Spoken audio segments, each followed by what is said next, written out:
को साज बनाता हूँ, सुंदर सुर सजाने को साज बनाता हूँ, नौ सिखिए परिंदों को बाज बनाता हूँ। चुपचाप सुनता हूँ शिकायतें सबकी, तब जाकर दुनिया बदलने की आवाज बनाता हूँ।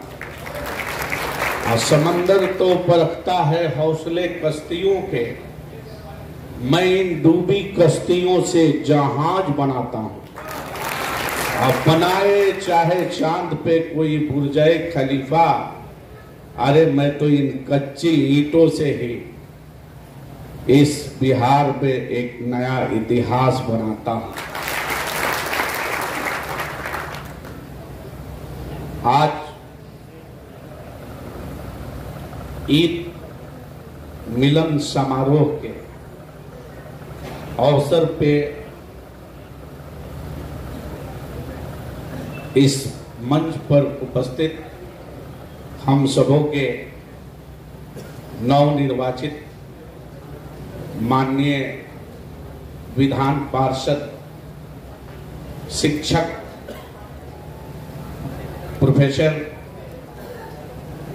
श्री आफाक अहमद साहब,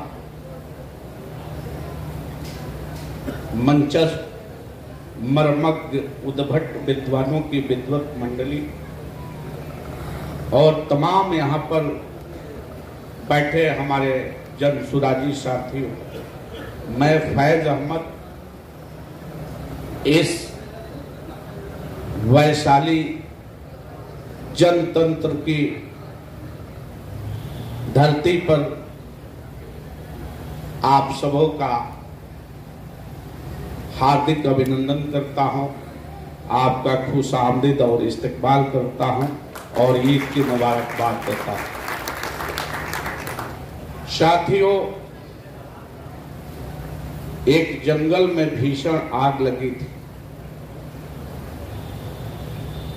एक गौरैया अपने चोंच में एक एक बूंद लेकर, पानी के बूंद को लेकर उस जंगल में लगी आग को बुझाने का प्रयास कर रही थी। इस प्रयास को एक कौवा किनारे बैठे देख रहा था और कह रहा था कि गौरैया, तुम्हारे एक एक बूंद पानी गिराने से इस जंगल की भीषण आग बुझ सकती है, ये क्या कर रही हो तुम? तो उस गौरैया ने जवाब दिया उस कौवे को कि मैं जानती हूं कि मेरे एक एक बूंद अपने चोंच से पानी गिराने से इस जंगल की भीषण आग बुझ नहीं सकती है, लेकिन जब कोई कलम का सिपाही इस जंगल में लगने वाली आग को लिखने के लिए कलम उठाएगा, कोई इतिहासकार इस जंगल में लगने वाली आग को लिखने के लिए कलम उठाएगा, तो मेरा नाम आग लगाने वालों में नहीं बल्कि मेरा नाम आग बुझाने वालों में लिखा जाए। मेरे साथियों, लब्बो लवाब ये है इस बात को कहने का कि आज तक जितनी भी पार्टियां आजादी के बाद से इस देश में आई है, सबने खास करके अल्पसंख्यक समाज के लोगों को वोट बैंक के रूप में उपयोग करने का काम किए है। आपको आपके हक हुकूक अधिकार किसी ने देने का काम नहीं किया है। आपको भाजपा का डर दिखा के आज हालात ये हो गया है कि जितने भी बिहार में सेकुलर दल है, आज उसके नेता आपको अपने बगल में बैठने नहीं देते हैं।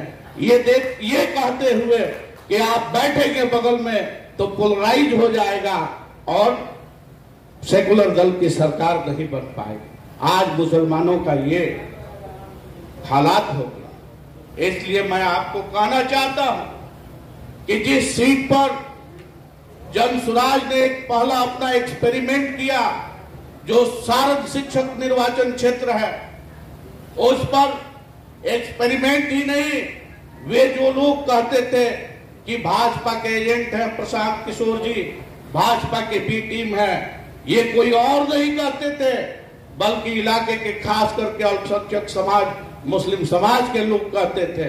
उनके गाल पर आप लोगों ने, आप जनसुराजियों ने तमाचा मारने का काम किया है आफाक अहमद साहब को जिता के।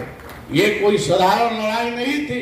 अगर प्रशांत जी भाजपा के बी टीम होते, जनसुराज के जितने साथी मंच पर बैठे हैं, सामने बैठे हैं, अगर हम लोग भाजपा के एजेंट होते, भाजपा के बी टीम होते, तो हम लोग आफाक साहब को हरा के भाजपा के प्रत्याशी को जिता देते। लेकिन कहीं ना कहीं आज यह प्रशांत जी ने और हम सभी लोगों ने ये प्रमाणित कर दिया है कि हम लोग बिहार को बुलंदी पर पहुंचाने के लिए पूरी ईमानदारी और नेक नियति के साथ आगे बढ़ रहे हैं। और वो समय दूर नहीं है कि अब आपको तो बिल्कुल मजबूती से जनसुराज के साथ जुड़ जाना होगा और जाइए अपने लोगों के बीच। आज भी जो आम लोगों के बीच में भ्रम है, उस भ्रम को दूर कीजिए और दूर करके आने वाले लोकसभा और विधानसभा चुनाव में ईंट से ईंट बजाकर जितनी भी सेकुलर पार्टियां हमको आपको ठगने का काम की है, उसके मुंह पर थप्पड़ मारने का काम की।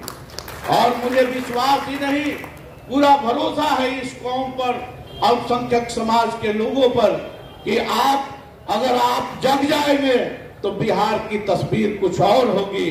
और आज यह वक्त मिला है साथियों।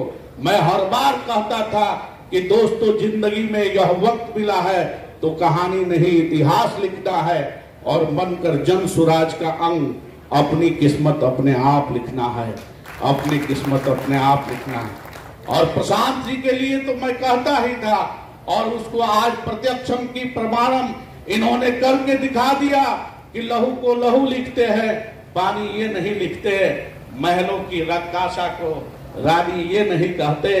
यही तो बात है कि सारा हिंदुस्तान इन पे नाच करता है। इतिहास लिखते हैं, कहानी ये नहीं लिखते, कहानी ये नहीं लिखते। पुनः जो है, मैं आप सभी शिक्षक मित्रों का और जितने जनसुराजी साथी हैं, जिन लोगों ने कदम से कदम मिलाकर जितने एक एक जर्रे को मैं सैल्यूट करता हूं, प्रणाम करता हूं, सलाम करता हूं, आदाब करता हूं। आज ये आपके मेहनत का नतीजा है कि आज हम लोग यहाँ पहुंचे हैं। मंच भाषण का नहीं है, बातें बहुत है। फिर मिलेंगे। खुदा हाफिज।